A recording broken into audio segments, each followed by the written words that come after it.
Mount St. Helens was a part of Dad's life all through, and one of the things he did later in his life was he was one of the park rangers or tour guides up at the observatories at the Mount St. Helens volcanic monument. We went up there with our grandkids, Kyle and Zach, and had a good time. And Bill was in his element because he could stand and gesture and talk and explain.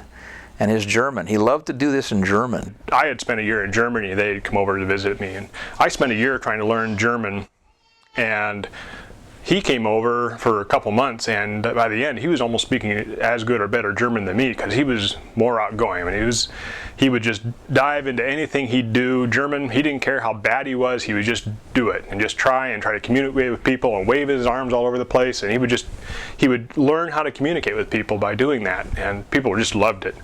And when he was at Johnston Ridge Observatory, he just carried that on. And if there was a German group coming in, he would schedule himself to be there at the same time. He would meet the bus. He would just do his German and wave his arms, and they would just follow him all over the place.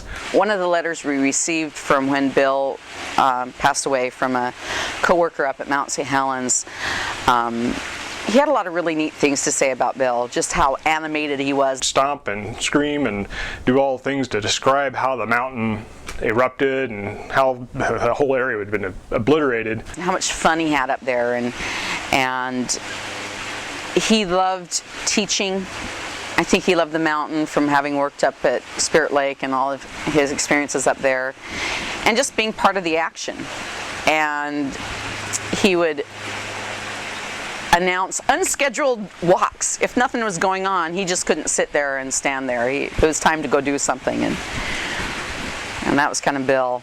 And we were tickled to frame his picture on the front of the Seattle PI when was it the 20th anniversary of Mount St. Helens happened. We were so proud to see your name in the paper and something other than the police blotter.